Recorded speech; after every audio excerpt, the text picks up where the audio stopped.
আসসালামু আলাইকুম। আমি যখন কথা বলছি এই কথা বলার আগ মুহূর্ত পর্যন্ত বিসিবিতে চলছে মিটিং।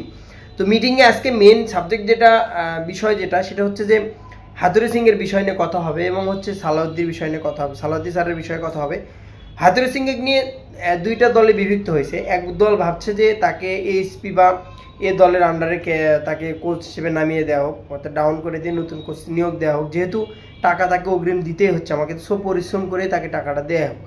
আরেক দল ভাবছে যে না, যদি এসপি দলে যায় সেই দলটারও যদি সে ক্ষতি করে, কারণ ক্রিকেটারদের গায়ে হাত দেওয়ার রেকর্ডও কিন্তু তার আছে, কারণ নাসিমের গালে কিন্তু এই হাতুড়ি সিংহে কিন্তু চর মেরেছিল। এবং মুশফিকুর রহিম যেদিন রান করতে পারছিল না বা রান করে নাই, সেই ইস্যুতে একটা ব্যাট কিন্তু মুশফিকের কাছ থেকে কেড়ে নিয়ে ভেঙেছিল এই হাতুড়ি সিং। সো হাতুড়ি সিংয়ের স্বৈরাচার নিপীড়ন ঠিক আওয়ামী লীগের মতোই ব্যবহার তার, সো তাকে বিদায় করাটা স্বাভাবিক। এবং রাকিবুল হাসান যে বিষয়টা বলেছে যে হাতুড়ি সিং কিন্তু এত বড় আহামরি কোচ না, বিগ মানের বড় মানের কোচ কিন্তু সে না যে তাকে এতটা নির্ভরতার সাথে তাকে অগ্রিম টাকা দিয়ে তাকে আমাদের পুষতে হবে। তার জায়গায় আমরা চাইলে ওই টাকা দিয়ে অনেক ভালো কোচ পেতে পারি, কিন্তু বাংলাদেশের কন্ডিশন এমন একটা জায়গায় দাঁড়িয়েছে যে যেখানে বিদেশি ভালো ভালো কোচ যারা অ্যানান ডোনাল্ড সাহেবের মতো যারা কোচ যারা যারা আপনার হচ্ছে লিস্টের নাম্বার এতে এই ক্যাটাগরিতে পড়ে, সেসব কোচ বাংলাদেশে কাজও করতে চায় না, কারণ বাংলাদেশের বিহেভটা এরকম। এই যে ঠিক হাতুড়ি সিংয়ের যেরকম বিহেভটা, এরকমই বিহেভটাই বাংলাদেশের সাথে।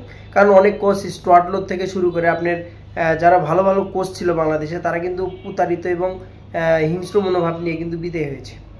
তো সেদিক থেকে আমি বলবো যে মিটিংয়ে যদি এটা ফয়সালা হয় যে হাতুড়ি সিংকে টাকা দিয়ে বিদায় করা হবে, তবে আমি মনে করি যে এটা ক্রিকেটের জন্য ভালো হবে, ক্রিকেট বোর্ডের জন্য ভালো হবে। এবং চ্যাম্পিয়ন ট্রফিতে সালাউদ্দি সাহেবকে সারা বাংলাদেশের মানুষ পছন্দ করে এবং ক্রিকেটাররা যারা আছে তারা পছন্দ করে। সত্যিকার অর্থে আবেগ থেকে না, বাস্তবতা থেকেই সালাউদ্দি সাহেব কিন্তু বাংলাদেশের ন্যাশনাল টিমের যদি সত্যিকার অর্থে দায়িত্ব নেয়, টিমের জন্য কিন্তু অনেকটাই ভালো হবে, কারণ টিমটা সম্পর্কে সে জানে, টিমটা সম্পর্কে বোঝে। মুশফিকুর রহিম, তামিম ইকবাল, সাকিব আল হাসান তার হাত দিয়ে করা। সো সে যদি বাংলাদেশের চ্যাম্পিয়ন ট্রফির সে যদি কোচ হয়, বাংলাদেশের কিন্তু অনেক বেনিফিট এবং মন খুলে ক্রিকেটাররা তার সাথে ডিসকাস করতে পারবে, সমস্যাগুলো নিয়ে আলোচনা করতে পারবে। এটাই কিন্তু একসময় মাশরাফি বলেছিল যে সালাউদ্দি সাহেব কিন্তু শুধু কোচ না, সে কিন্তু ফ্রেন্ডের মতো, বন্ধুর মতো কিছুটা বলা যায়। তো সেদিক থেকে আমি বলবো যে সবচেয়ে বেস্ট হবে সালাউদ্দি সাহেবকে চ্যাম্পিয়ন ট্রফির জন্য কোচ বানানো, হাতুড়ি সিংকে খুব দ্রুতই বাংলাদেশ থেকে বিদায় করে দেওয়া। Best of luck. আসসালামু আলাইকুম।